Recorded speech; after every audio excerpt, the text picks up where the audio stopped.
sou formada em 1974. Eu peguei crianças internando com difteria, gravíssimas, em que a gente tinha que correr para prestar auxílio, para fazer traqueostomia, para a criança poder respirar e ter chance de sobrevida, né? Com medicação rápida de soro antidifitérico. Crianças com sarampo gravíssimo, com complicações de pneumonias graves, de infecções, de meningoencefalite pelo vírus do sarampo, crianças até com bebês com tétano neonatal. E até pacientes com raiva humana. Eu ainda tive isso na minha vida. Por quê? São anos 70, anos 80, então a maior gratificação que eu tenho, e por isso que eu realmente trabalho com vacina, é ver que agora não se morre mais de difteria, de tétano neonatal, nem tem, né? A incidência, sarampo, você tem um ou outro sarampo, mas nós conseguimos também eliminar o sarampo. Então, esse é o meu depoimento. É depoimento de quem teve na sua prática uma mudança de cenário.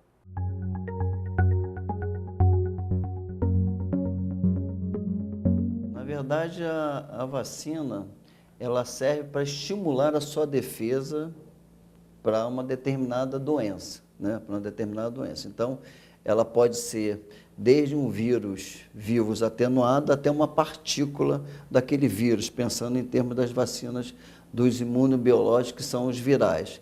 E ela serve o quê? Ela estimula a sua defesa para quando você entrar em contato com aquele mesmo vírus ou aquela mesma bactéria, você não desenvolver a doença. Resumindo, é isso. É uma forma de estimular e você criar uma defesa em relação às doenças, sendo que quando você sofre esse estímulo, você não tem a doença. Basicamente é isso. A vacina, ela causa algum efeito que não seja o desejável, ou mesmo que a pessoa seja vacinada, ela pode ainda assim vir a adquirir a doença, ser contaminada com a doença?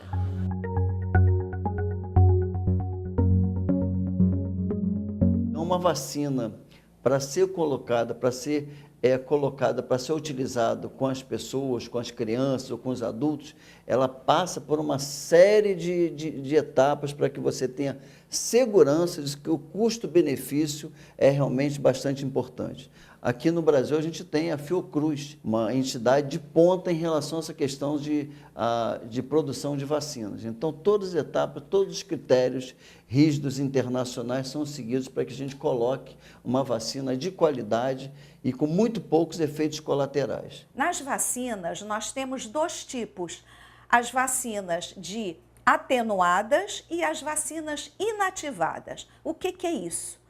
A vacina, nós aplicamos o antígeno. Quando o antígeno é inativado, aquele antígeno, isto é, o agente causador da doença, ele é morto. É um vírus ou uma bactéria morta. Quando a vacina é atenuada, o antígeno é atenuado, isto é, ele é um antígeno vivo com atenuações, né? Então, é evidente que quando você aplica uma vacina de um vírus, por exemplo, vivo, atenuado, como é o caso do sarampo, da rubéola e da cachumba, da vacina tríplice viral, se ele é um vírus vivo, atenuado, na hora que você aplica a vacina, nós normalmente esperamos reações leves, que nós chamamos de eventos adversos próprios, que vão simular a própria doença. Aí nós vamos poder ter a febre, né? O que a gente chama de exantema. O exantema é um rache, que é o rache que aparece na pele, né? Que é semelhante a um sarampinho, a uma rubéola atenuada. Mas isso é esperado, isso é normal. Agora, vírus inativado, né? Ou uma bactéria inativada, também pode dar reação. Claro que pode. Muito relacionadas, às vezes, a adjuvantes, que nós chamamos. Toda vacina, para ser mais eficaz, ela tem adjuvantes.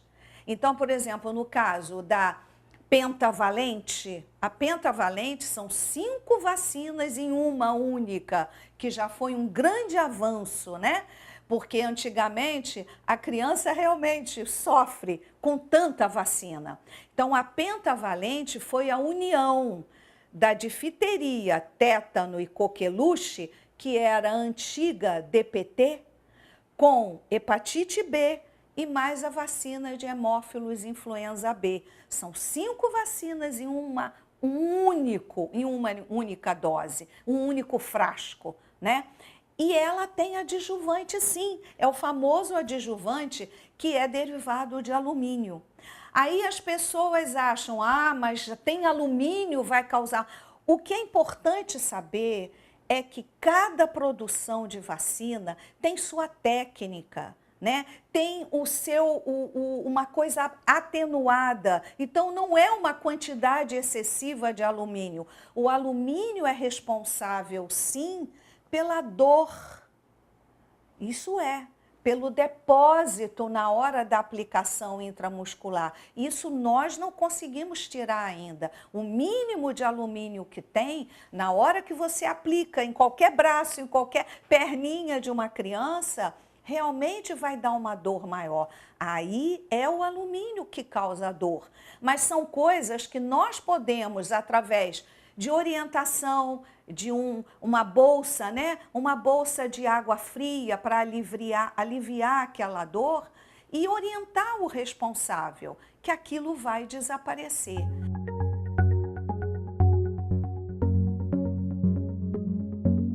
Na atualidade, assim, existe a vacina do idoso. E vários amigos meus que tomaram a vacina, inclusive minha mãe ficou de cama, inclusive. E aí eu fico na dúvida se é para tomar, porque se eu não pego resfriado no inverno, para que eu vou tomar uma vacina para não ter resfriado se normalmente eu já não tenho? Por que tanta gente pega resfriado tomando essa vacina? Vacinas contra a gripe, eu já vi muita gente depois de vacinada morrer. O idoso precisa tomar a vacina contra a gripe porque as complicações da gripe no idoso elas são muito maiores do que a pessoa jovem. O sistema de defesa está mais prejudicado, então tem mais complicações de pneumonia. E a gripe e a vacina de gripe não causa gripe. Isso é impossível, não é vírus, é pedaço de partículas e que não tem como causar gripe.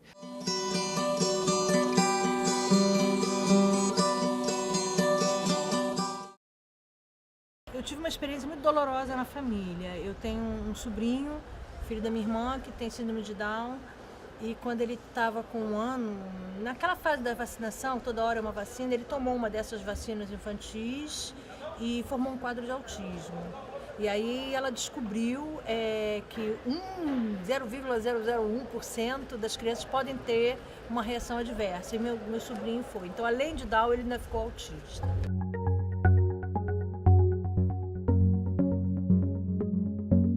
Vacina não causa autismo.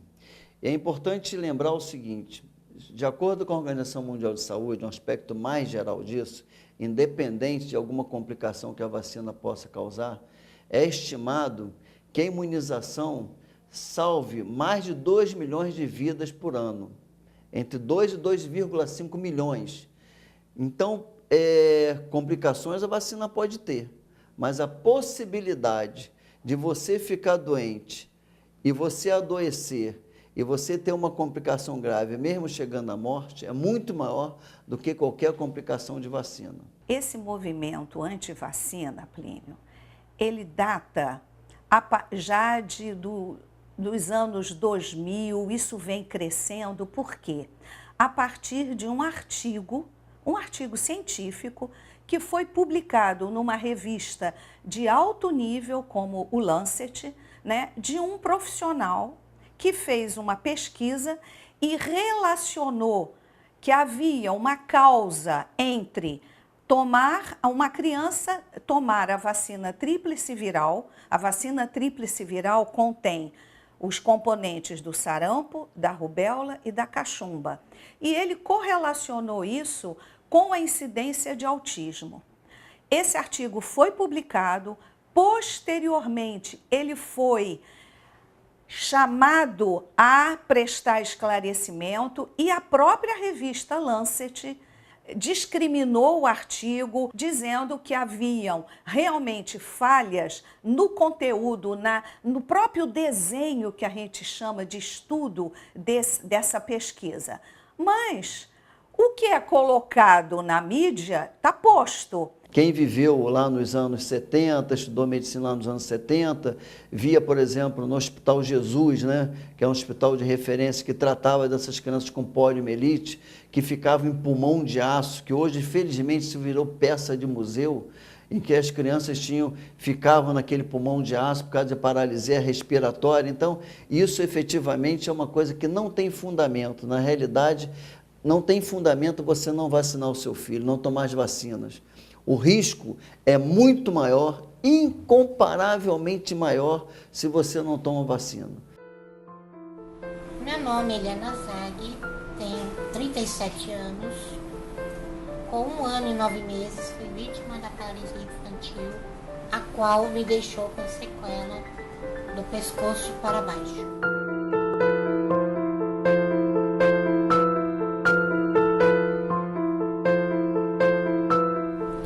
Morar numa cidade interior, não havia recursos suficientes para o tratamento que eu precisava. E com isso, através de uma carona de um fazendeiro, me trouxe junto aos meus pais para o Hospital das Clínicas de São Paulo. Chegando aqui, fui colocada numa máquina chamada pulmão de aço.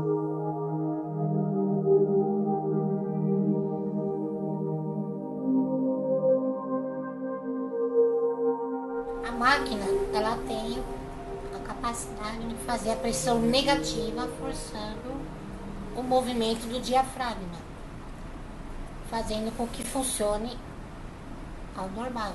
Porém, no meu caso, não teve resultado adequado.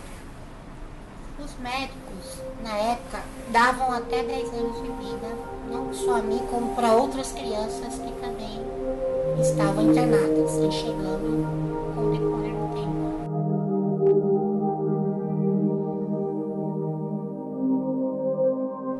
E aqui fomos alfabetizados, aprendemos a ler e escrever. Hoje eu sou artista plástica, porque eu pinto quadros com a boca, e hoje só estou dessas crianças, eu e o Paulo. Se nós pensarmos no momento atual, né, de grande globalização, no momento atual que o mundo vive de conflitos, de migrações, né?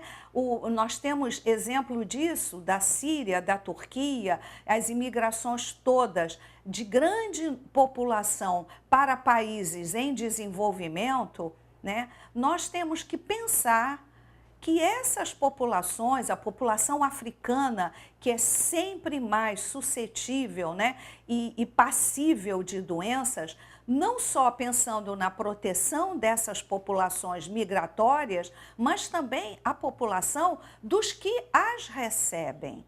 Então, é necessário fortalecer realmente a imunização, tanto dos que migram, quanto dos países que estão recebendo. O risco de grandes epidemias é enorme.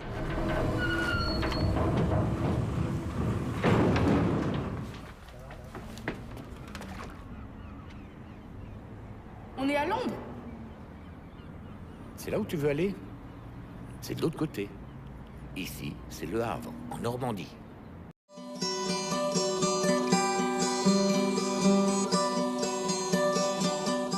Eu não acho necessário, porque assim, quando você tem uma boa alimentação, quando você tem você respeita os seus limites, tudo vai legal. Nem me lembro quando foi a última vez. Tomei febre amarela para ir para África e ainda está dentro do prazo. Foi a última vez que eu tomei vacina. Nunca fui de tomar vacina. Tomei vacina quando eu era criança. Aquela vacina contra Varíola, no caso, né? É, tem as marcas aqui ainda.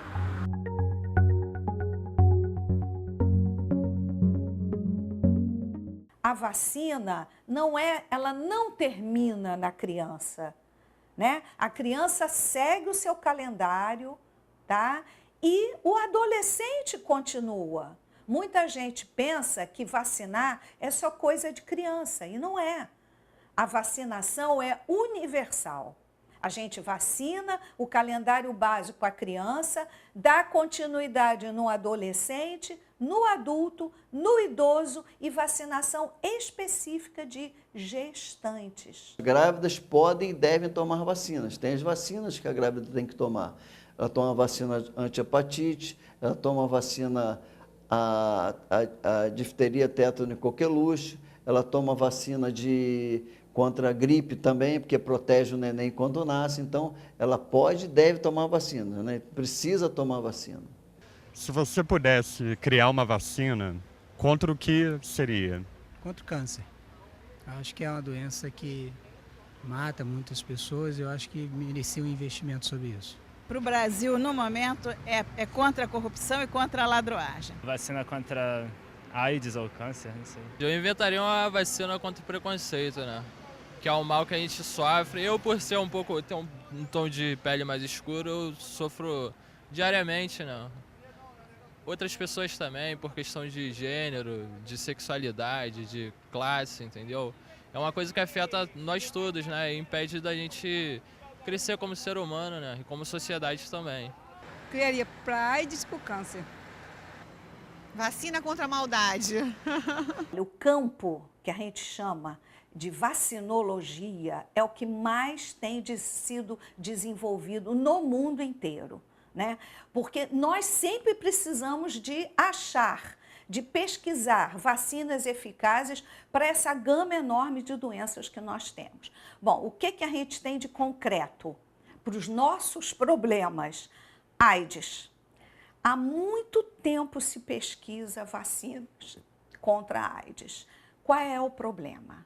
O vírus da AIDS, ele tem mutações.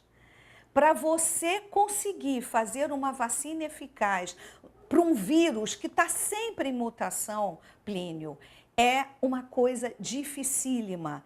Então, a vacina da AIDS, ela tem várias, já tem estudo, mas por causa da frequente mutação do vírus, elas não têm, até o momento, se mostrado eficazes. Em relação à dengue, né, tem pesquisas que aprovaram uma vacina, que é uma vacina de um laboratório francês. Aqui o nosso órgão regulador, né, a Anvisa, autorizou o uso, porém fez recomendações. Uma recomendação, saiu uma nota semana passada, colocando e alertando que ela não deveria ser aplicada, a princípio, em larga escala em toda a população, devido à observação, né, através dos ensaios clínicos que são feitos, são extensos, né, são estudos de pesquisa, que havia eventos mais graves em pessoas que eram, inclusive, soronegativas para a dengue. Que a resposta boa de proteção eram para pessoas que já haviam sido infectadas por algum tipo de vírus dengue, porque para vírus dengue nós temos 1, 2, 3 e 4, né? Então, isso é sempre preciso ter na cabeça e é por isso também que nunca o Ministério da Saúde, através do Programa Nacional de Imunização, cada vez que se coloca uma vacina do programa, ela é muito, muito estudada para saber se realmente ela é mais benefício do que algum prejuízo. Para câncer, já entrou a vacina do papilomavírus, do HPV. Todos nós sabemos que o HPV, o papilomavírus, ele é fator de risco para câncer de colo de útero. E já está na rotina. Começou com campanha e agora já está na rotina. Proteção de adolescentes, meninas e meninos também, né? Porque é óbvio que é uma doença de sexualmente transmissível. Para hepatite C, existem pesquisas, mas estamos ainda longe, né? O que a gente pensa em termos de câncer, né? Proteção para câncer de fígado? Nós já temos a hepatite B há muitos anos.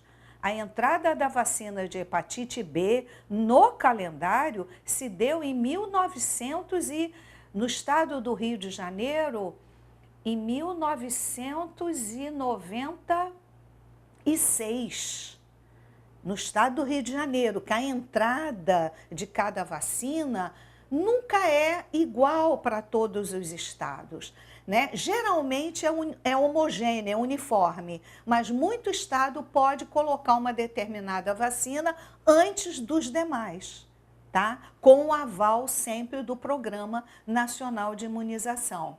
Eu peço que façamos um raciocínio mais proativo, que nós estamos tomando a vacina, estamos utilizando a vacina exatamente para a população, inclusive ter menos gastos, né? Diminui os custos da saúde e você pode investir mais em programas de prevenção e promoção. E aqueles que precisam, sobra efetivamente recursos para que tratem daqueles que efetivamente ainda não têm uma vacina ou não têm uma forma de tratamento mais eficaz. Só para você ter uma ideia, quando a gente tinha poliomielite, você não tem ideia do gasto financeiro e do custo psicossocial de você acompanhar uma criança com paralisia, né?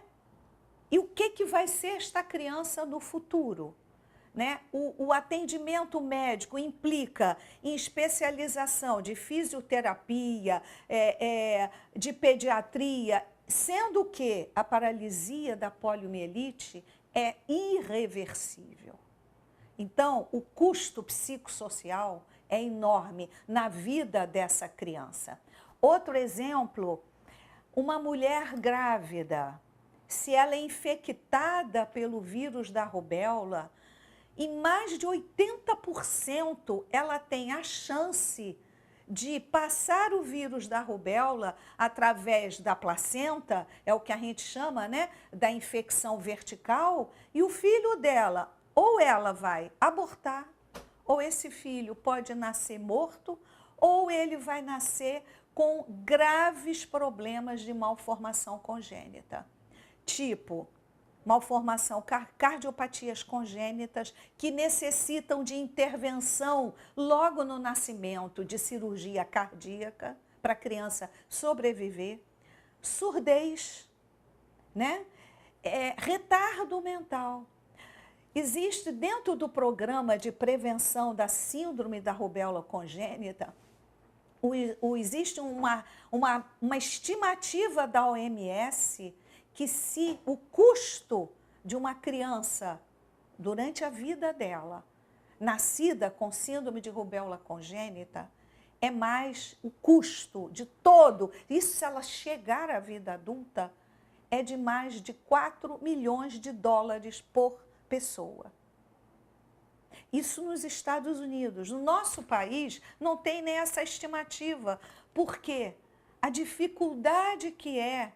Eu estou muito à vontade de falar isso, Plínio, porque eu sempre trabalhei no atendimento de crianças que nasceram com infecção congênita, principalmente de rubéola. A dificuldade que é no nosso país de você encontrar um local de acompanhamento dessas crianças. Crianças que vão precisar, é uma surdez irreversível, mas que pode melhorar um pouco com uma cirurgia, com implantação de prótese auditiva.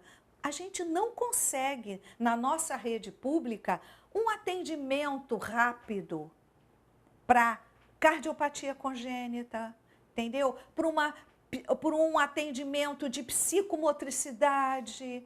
Isso é extremamente difícil. Não é uma questão de gostar só da vacina, é evidência. Isso é evidência científica.